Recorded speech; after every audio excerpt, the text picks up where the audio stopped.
Alright, what's going on, guys? Elden Ring Nightreign just received probably the biggest update since launch, bringing with it the new game mode Deep of Night, alongside a ton of new balance adjustments to the game that will significantly change gameplay, and we have a lot to talk about and break down. Now, Deep of Night is a big game mode. It's gonna take a while to get through all the content in there, see how much everything changes run to run, and this is tough. This is going to be very hard, especially once you get to the higher levels. This is definitely the ultimate challenge of Elden Ring Nightreign. Now, I'm not going to break down everything about this mode because we've already done that in a dedicated video. You can check that one out if you want to, but I just wrapped up my first game of it. I want to talk about my experience, and then we're going to go through everything new with this patch. So as we get started today, if you want to stay up to date on all things Elden Ring Nightreign, go ahead and hit that subscribe button, and now let's get into it. Alright, so let me start out by just kind of giving my impressions on Deep of Night as of the very first run. Now, as I'm sure you all are well aware, this is the new ranked hard mode, the ultimate challenge of Nightreign, that is fully randomized with lots of new modifiers to make things more difficult, such as increased enemy health and damage, drops with adverse effects, certain things like map hindrances, full randomization, and much more. And even on level 1, this is a pretty significant jump up from your average Nightreign run.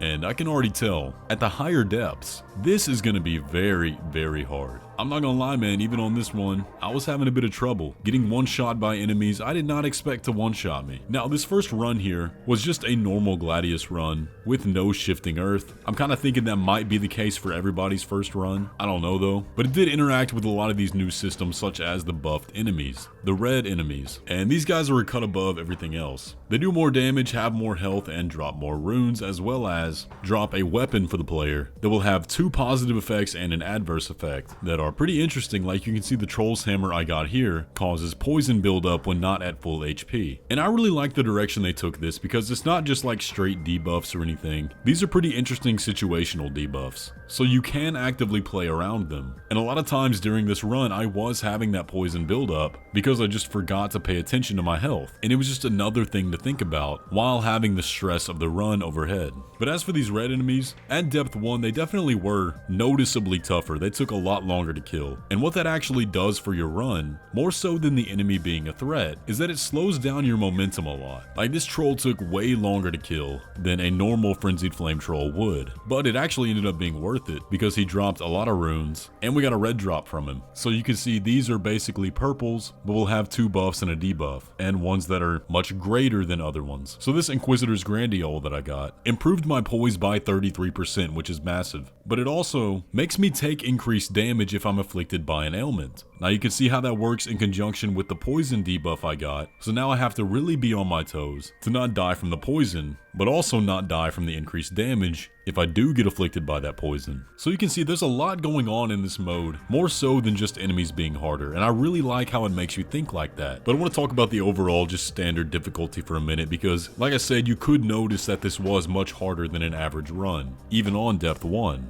So this really changes the pace and makes you really consider what do you want to fight. With bosses taking a lot longer to kill now, some of those smaller adds might look much more appealing. You know, I found myself actually using items a lot more than I normally would. Things like the boiled prawn, exalted flesh. Those come in very handy here to compensate for the increased difficulty, especially on the higher depths. Those are going to be a necessity. You may even have to plan your run around picking up items. Now overall, this first run wasn't too bad at all. The actual night bosses and Gladius at the end didn't feel like they had that much of a buff. Like I said, the real difficulty here comes from the increased enemies in the overworld. And like I said, you'll get hit by an attack that you weren't expecting to get one shot by, and all of a sudden it takes your entire health bar. So it's things like that that are going to make you really want to consider taking passive abilities over things like a minuscule damage increase on a weapon. You really got to strategize. And that's the kind of thing I like to see out of this mode. Now, when you do beat it, at least for this first run here, I got an increase of 200 depth points.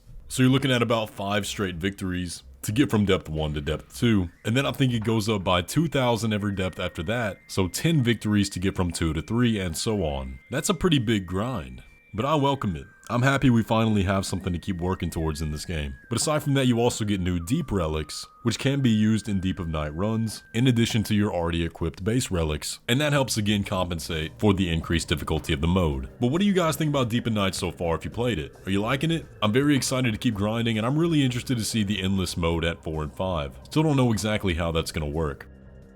Now let's talk about the patch notes, and this was a very surprising update, because this actually changed a lot about how the Nightfarers function, pretty much buffing all of them across the board. There's a lot of relic reworks, some boss balancing, and we got a lot to get through, so let's dive straight in. Balance changes and feature updates. Nightfarer adjustments. For Wilder, increased poise while casting Claw Shot, and increased stamina damage dealt by Claw Shot to blocking enemies. Not a huge buff, but a buff nonetheless there. Increased strength and dexterity gain when leveling up. Increase the Steel Guard passive ability angle range. Increase the range of the Wings of Salvation Ultimate Arts weapon portion. And increase the attack power of Halberd Guard counters. So pretty big buffs to Guardian there, and I did feel like Guardian needed them quite a bit, especially with the Everdark Sovereigns. He does feel kind of weak as of late, but hopefully this brings him up a lot more. For Duchess, increase dexterity gain when leveling up. Increase the attack power of some dagger attacks. Decrease the two-handed dagger's secondary heavy attack damage. This change does not affect charge attacks, and increase the duration of the Finale Ultimate Art. I'm not really sure why that nerf was necessary on that dagger attack. Maybe there was some kind of exploit going on, but a lot of buffs here too. For Recluse, increase the offensive spell's attack power of Magic Cocktail, and decrease the time required to cast spells using Magic Cocktail. For Raider, increase the Great Axe's and Great Hammer's ability to stagger enemies with attacks, and increase the attack range of the Retaliation skill. Awesome.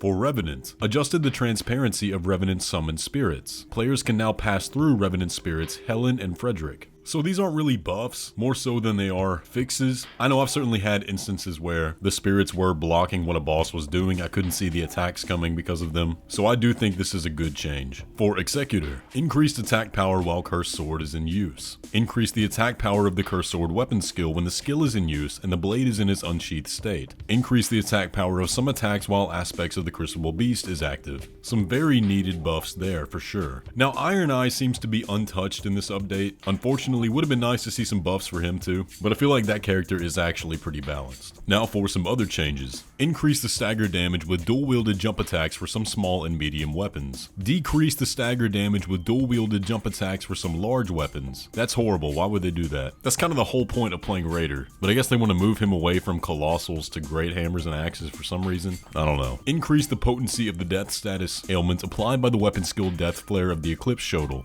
Set a cap on the cumulative effects of the Power of Vengeance and Power of House Murray, passive effects, and adjusted their potency accordingly. This I feel was necessary, but those weapons are kind of rare enough to warrant it, so I don't know. Adjusted the stagger effect of the Guard counters trigger Holy Burst passive's explosion to ensure that it doesn't reset the enemy's posture break state. Alright, now we have a very long list of relic effects adjustments, so bear with me. Adjusted the effect Wilder, standard attacks enhanced with fiery follow-ups when using character skill Greatsword only, to consume stamina when performing follow-up attacks. Increase the attack power of the Wilder art activation spreads fire and area burn effect. Adjusted the effect Wilder art activation spreads fire and area so that the burn effect's attack power does not vary between one-handed and two-handed weapon wielding. Increase the duration extension of the Iron Eye, extends duration of weak point effect. Increase the potency of the continuous HP recovery effect. Increase the potency of the HP restored when using medicinal boluses effect. Increase the potency of the Recluse activating ultimate art raises max HP effect. Change the Recluse activating ultimate art raises max HP effect so that the HP increase persists until an attack is received even after the art's duration ends. Increase the amount of runes obtained through the critical hits earned runes effect. Increase the potency of the HP restoration upon specific weapon type attacks effect. Increase the potency of the effect FP restoration upon specific weapon type attacks effect. And reduce the duration of the improved poison damage negation when knocked back by damage effect. Alright, so now we got a few changes to some Everdark Sovereigns. For Everdark Pest, increased attack and stamina attack power against guarding Nightfarers while possessed by Animus Ascendant Light. Adjusted and modified the attack animations of Animus Ascendant Light, Noster Wisdom of Night, and Fardus Stone Shield. Reduce the stagger duration when Nightfarers is hit by some attacks of Animus Ascendant Light. For Everdark Libra, adjusted the effect granted to summon condemned Nightfarers so that it can be dispelled by law of regression. Increase the enhancement granted by the light dropped by defeating condemned Nightfarers. Reduce the attack power of the condemned Guardian.